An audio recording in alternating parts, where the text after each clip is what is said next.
Well, hello, everyone. Thank you for joining us today for another episode of Two Economists and a Lender, where we take a deep dive into the most important economic issues facing agriculture. I'm your host, Carly Jacobson.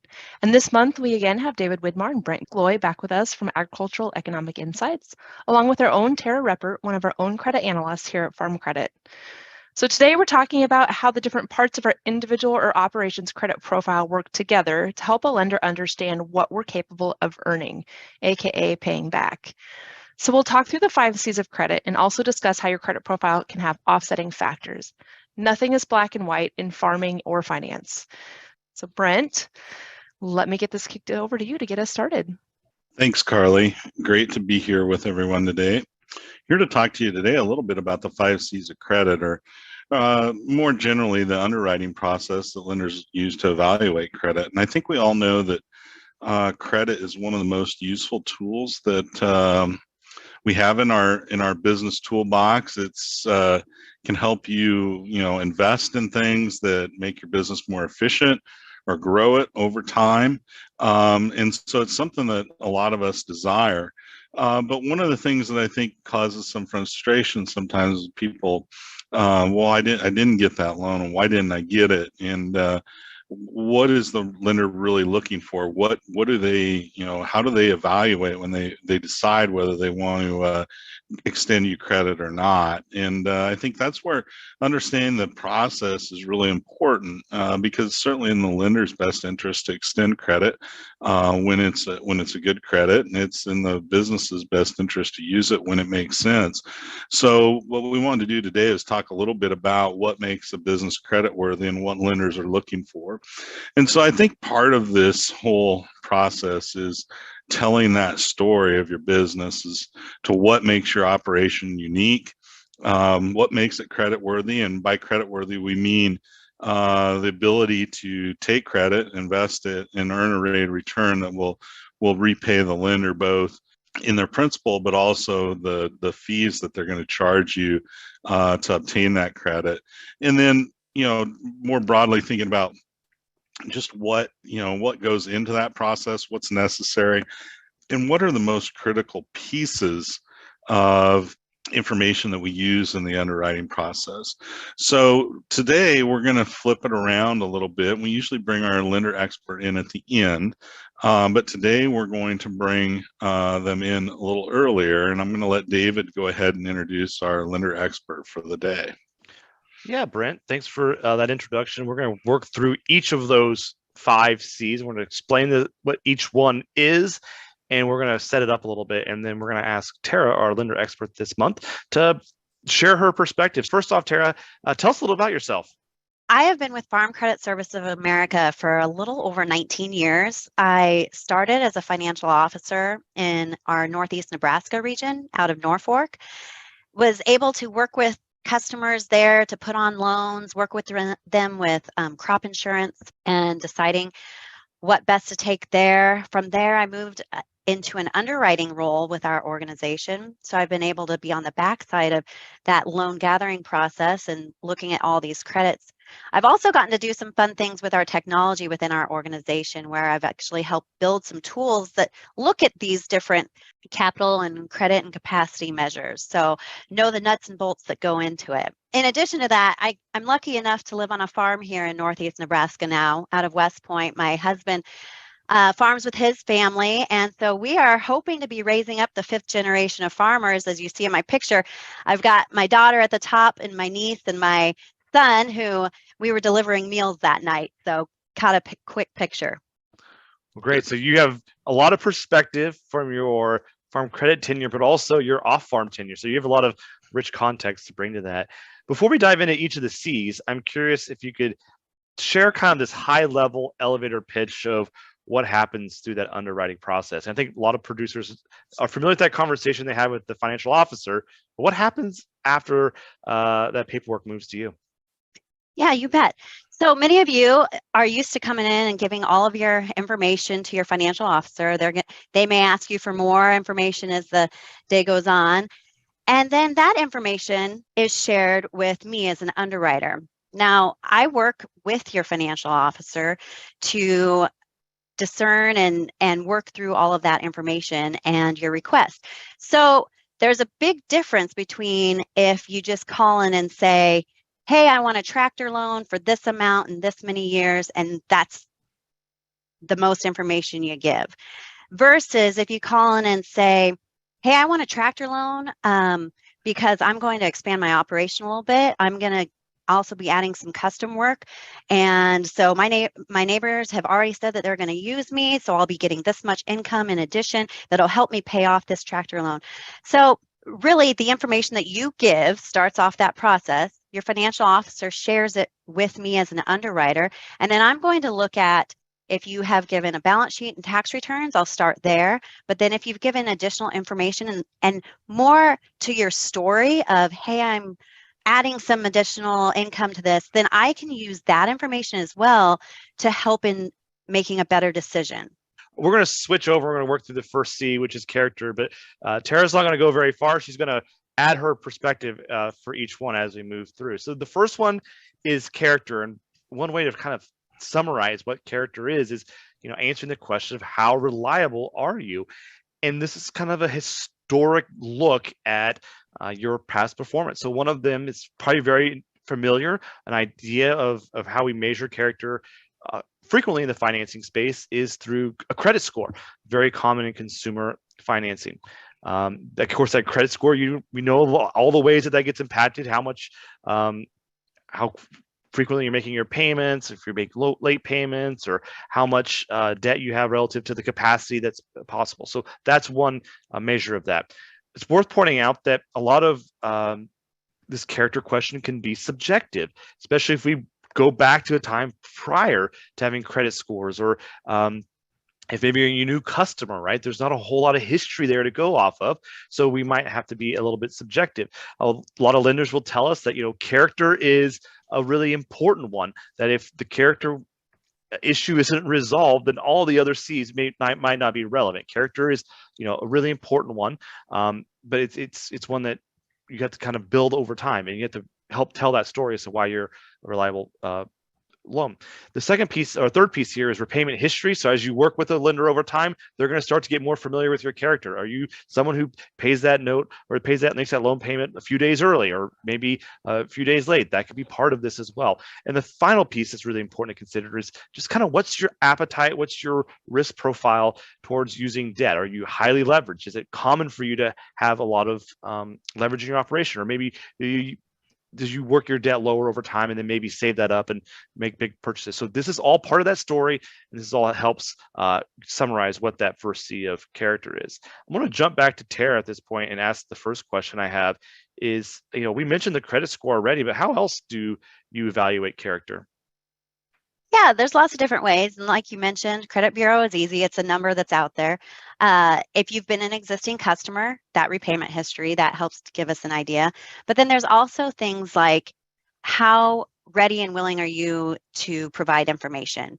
If your financial officer asks you to provide 3 years of tax returns and you're like, it takes you 2 weeks to gather them up or call your accountant to send them over, are you really interested in moving things along?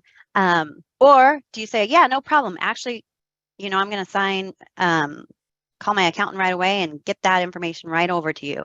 So, and then also how willing and able you are to just share kind of your thoughts on your operation and maybe some of your hopes and dreams, and really utilize your financial officer as that trusted business partner to help grow your operation.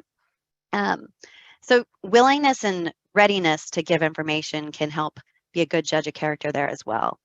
So we're going to move on to the second C. Brent, I'm going to ask you to set up the capacity.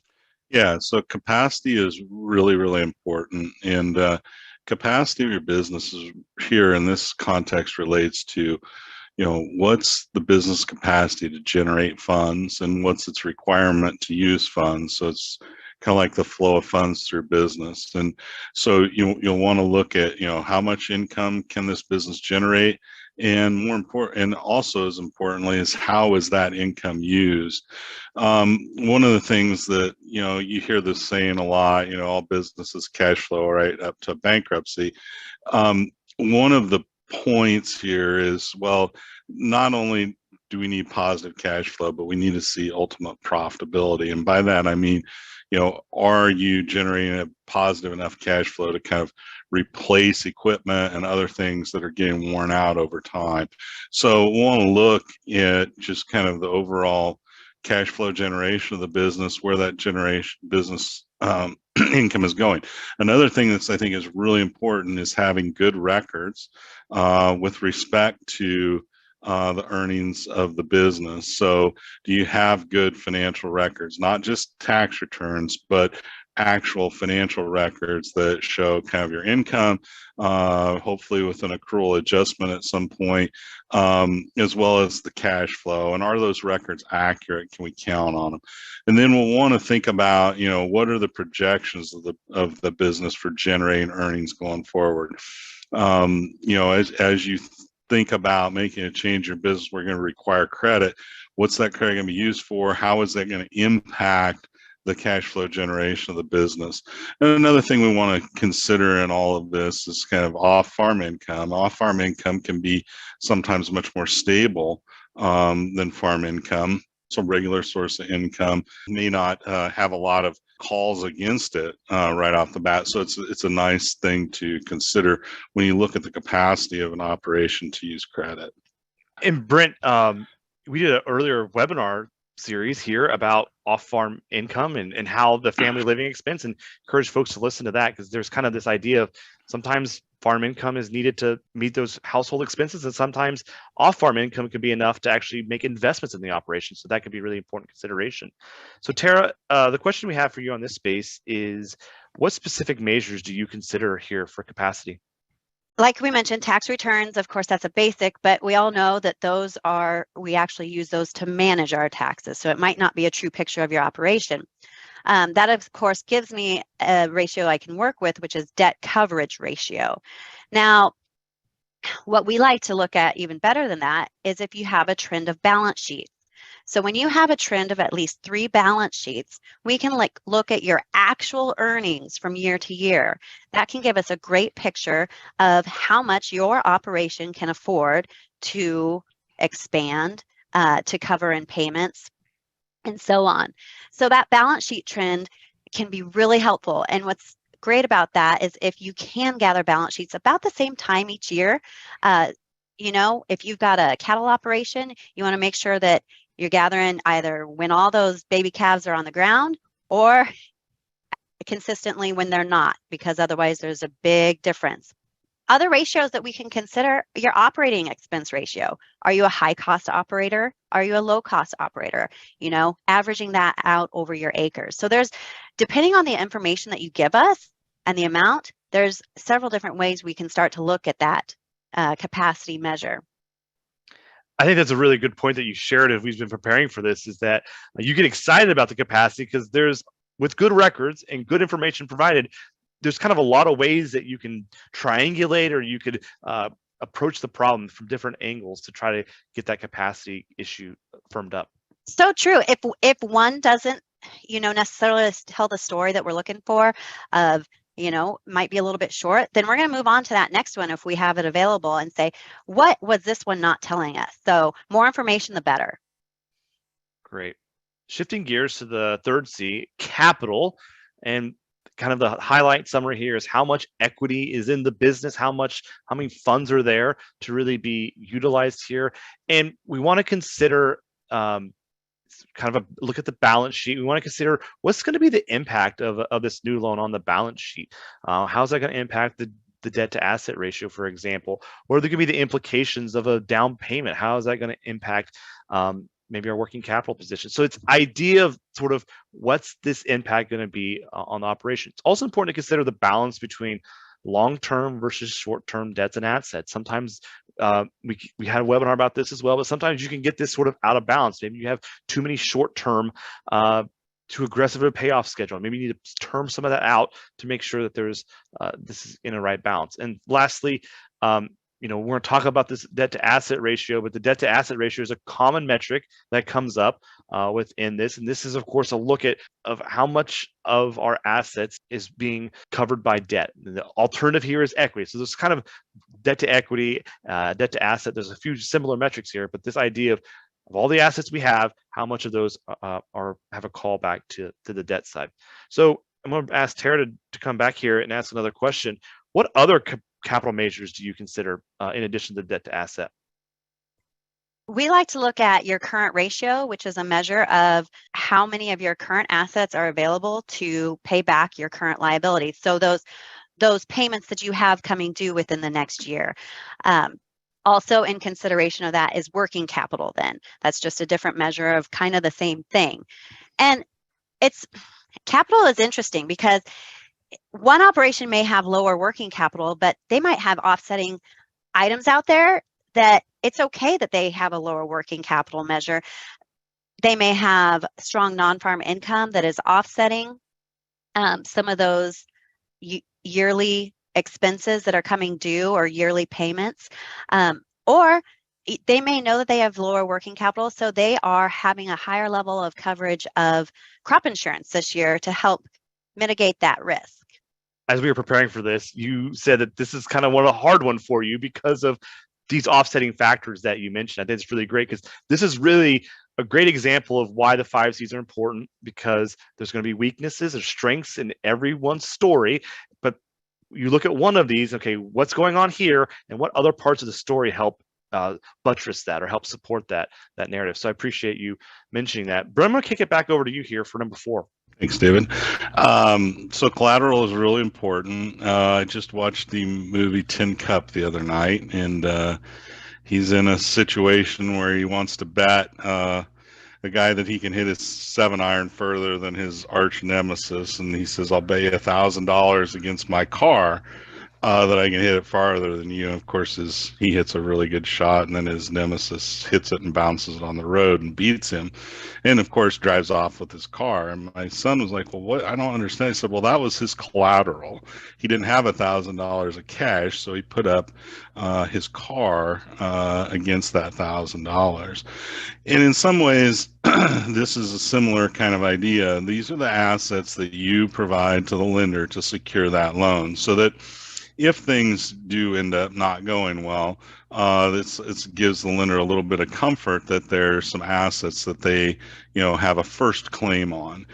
So when we take on debt becomes the senior claimant and gets the first call against those assets. Now, all this collateral is not created equally. Some of it is from a lender's standpoint is maybe a little bit more desirable than others, farmland being a very desirable type of collateral because the laws that govern it are very clear. You can't pick up your farm and move it. It's a really good source of collateral. Then we also have equipment. One of the downsides of that is that it does depreciate and can get broken or whatever, and livestock, die or move or whatever. So not all collateral is equal and might want higher percentages of collateral pledged against the loan, depending on the type of collateral. But really, collateral is for that kind of worst case scenario. Nobody wants to get to a situation where that's required to repay a loan. So it's important, but nobody ever wants to get to the point where it's required. So Tara, we have a unique question here for you. I'm curious, what's the most unusual item that you've had to consider for collateral in your role? Oh boy, I'd have to say the helicopter. Had my work cut out for me kind of researching how to secure an item like that, but it's possible. So yeah, pretty unique situation there. Okay, like that Brent's example about the car, like there's always these things that you have to consider, and helicopter is a very unique asset to have as collateral. So I think that's a very unique perspective, but also kind of reflective of how you work with everyone involved to make sure that this element can be overcome. So that's really great. I want to talk now about the 5th C, conditions. And these are kind of the details, that are important to keep in mind.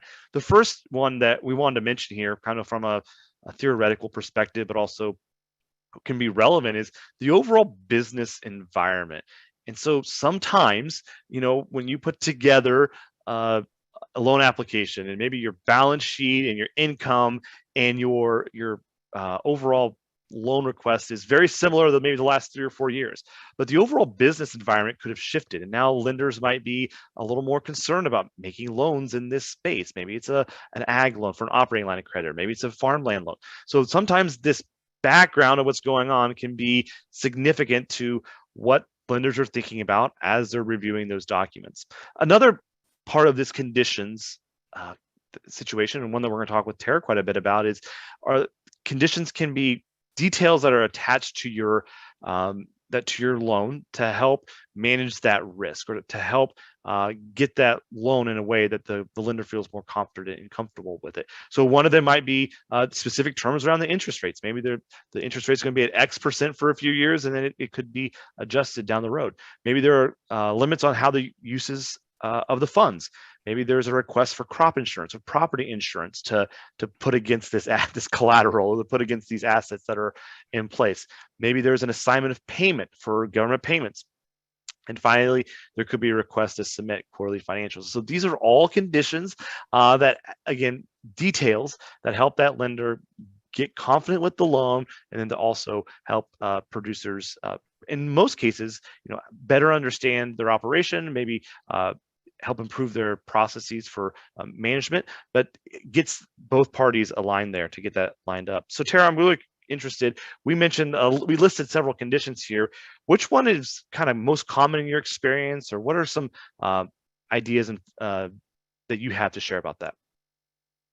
Sure. Well, I'm lucky enough, I get to work with a lot of our young and beginning producers. And so with them, crop insurance is a real common one.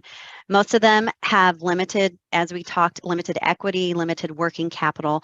And so crop insurance is a condition that really helps ensure that their break-evens are covered, so their repayment is good in the future. So that's a way to offset not only our risk as the lender, but also be a good business practice for them and offset their risk in their business.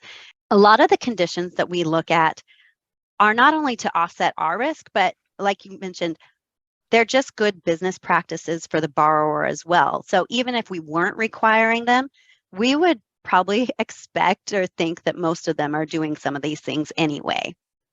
As we begin to wrap this up, we have a poll question for all of you listening and participating today. And we've talked about all the 5 C's, and we're curious to get some feedback from you all. Which of the 5 C's do you want to learn more about? Which of these kind of pique your curiosity? Is it character? Is it capacity, capital, collateral, or conditions? All right, so Brent, looks like we have capacity is the biggest one here at 33% of participants.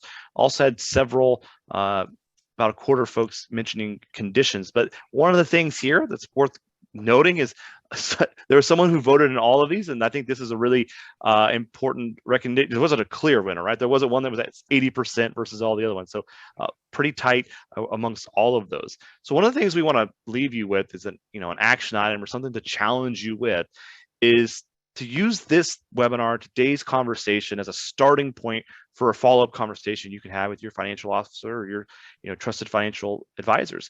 Ask your lender for help. Say, hey, I just watched this webinar. I was curious to learn more about this, maybe how it applies to my specific farm. Can you help me with understanding the benchmarks, or how I can get some goals in place to help me make some improvement? So really take this, use this, your answer to that previous question, as a way to get you started down this path. As we wrap this up, before we get to the Q&A part of this, we also want to remind you that this is an overall story. These 5 C's are, well, we've broken this down into individual components. There is an overall story that's at play here. And so a weakness in one of these areas can be offset by explaining your story in another element of this. There are also areas of emphasis can vary over time, can vary over the farm type. And of course, your business goals and plans are important to be considered. And one of the things to really keep in the back of your mind as you're thinking about this is, how do you combine your 5 C's story, kind of this 5 C's framework, with also your long-term business plans? So this could be an important piece, some important linkages there for you to get pulled together. So first question, how is the spike in land values, $16,000, $24,000, $30,000 per acre on land auctions, affecting debt to asset ratios? And I think that's a really good question. And when you think about it, increase in farmland prices has really increased the asset side of the equation for most farms. Now, that is especially true if we consider our balance sheets on a market value basis. In other words, we value them kind of at current prices. Now, I would caution very strongly against bumping land values up into that range, because I still think, yes, those were real sales, but you have to realize that, let's say, it's different to have 80 or 160 acres selling for $20,000 an acre than to have 2,000 acres sell for that kind of price. And I have yet to see a sale of that magnitude sell at prices like that. So I think, we have to keep in mind that some of those sales are maybe unique circumstances. I also think there's some evidence that land market is set to at least reach a plateau at some point, especially with higher interest rates. So I caution people. One of the things I tell people to do is try to avoid making big increases on their balance sheets in terms of land values. And if you do, you also have to remember you have to account for the taxes that would have to be paid if those items were to be sold, because there's a tremendous amount of deferred tax liability on balance sheets of most farm operations. So I kind of view it as a hit or miss, or a 6 1 half dozen the other when we get to market value balance sheets. So I try and encourage people, look at one of the most important things you can calculate is what we call earned net worth. And that is the amount of net worth that has been created through earnings as opposed to appreciation in assets like farmland or off-farm investments. So on my own balance sheet, I will calculate all that stuff, and I put a thing in there so I can calculate, well, how much of that increase came from valuation changes versus earnings. And I think that really can help you make better decisions than just marking up that balance sheet from year to year. Just be careful with those kind of values. Another question that has come in, and this probably Tara's for you, how do you work with young and beginning farmers who don't have as much in terms of capital and collateral at this point? Yeah, that's a great question. And I'm happy to be specializing in this right now. So I'm glad you asked the question. So there's lots of things that we can do for those young and beginning farmers. We recognize that you're not going to have that capital position or the collateral yet. So we look at your plan.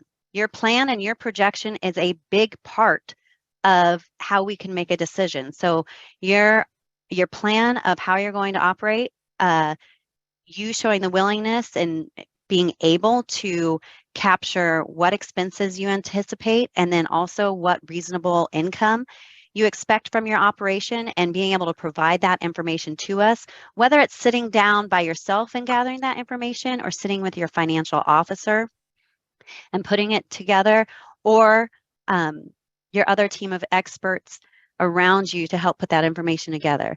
So in addition to that plan and projection, then articulating your story of that overall operation. So, I'm looking to expand my cow herd from, maybe you just have 10 cows right now and you're looking to expand it, to 50.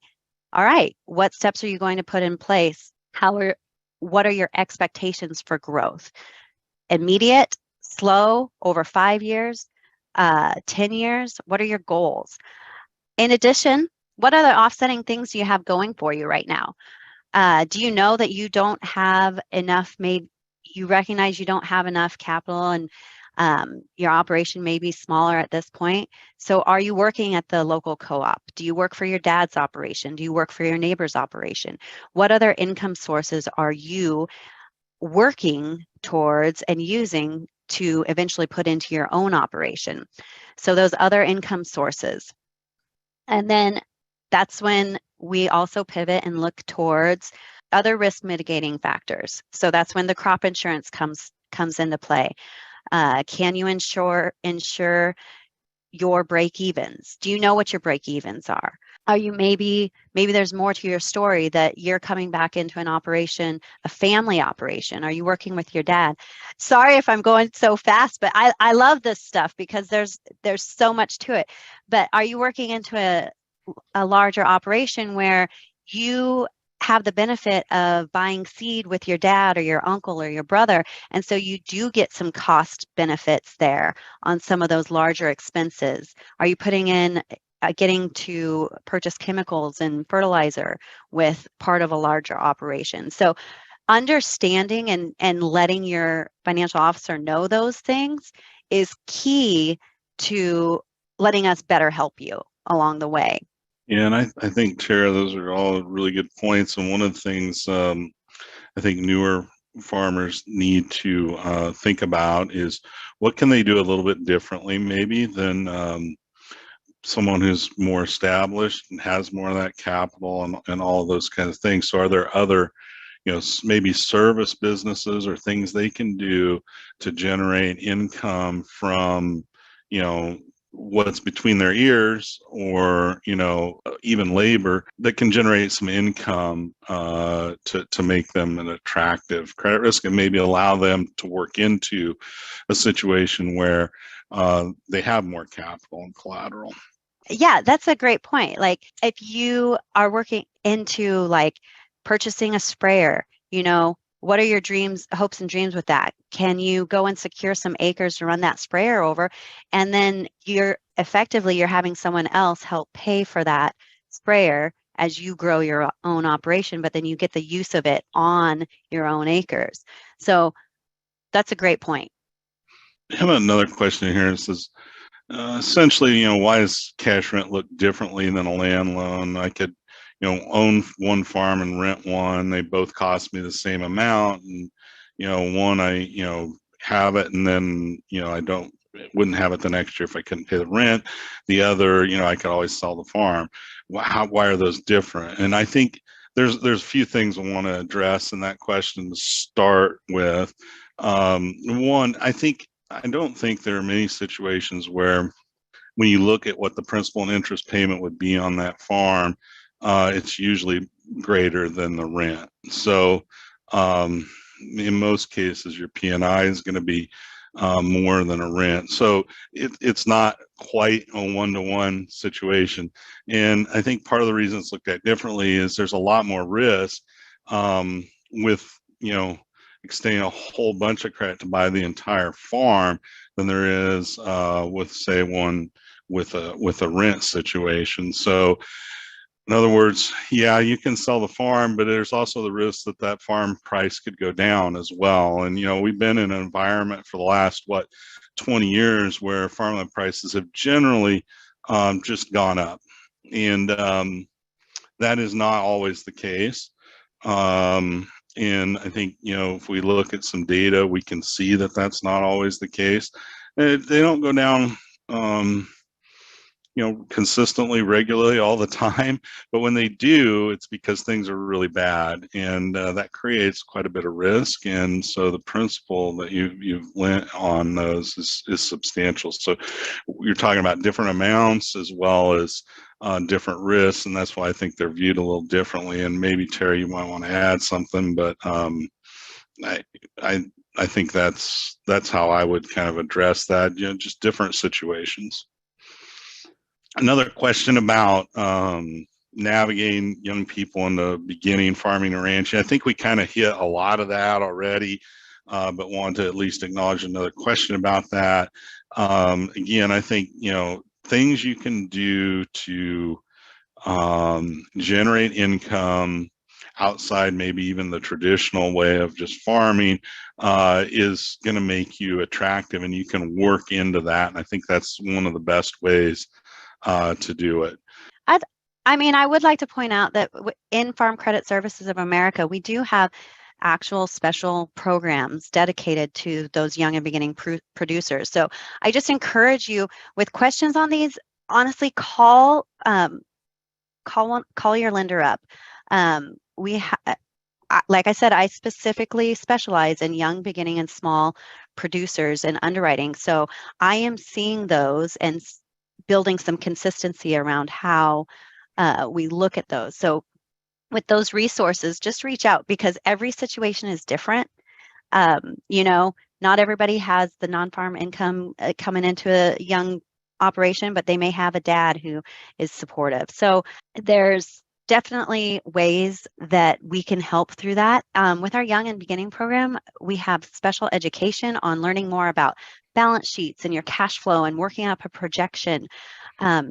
It's great opportunity for those young producers. So definitely, I can't answer all the questions here because everyone's situation is so different, but we have great resources for those young producers coming out.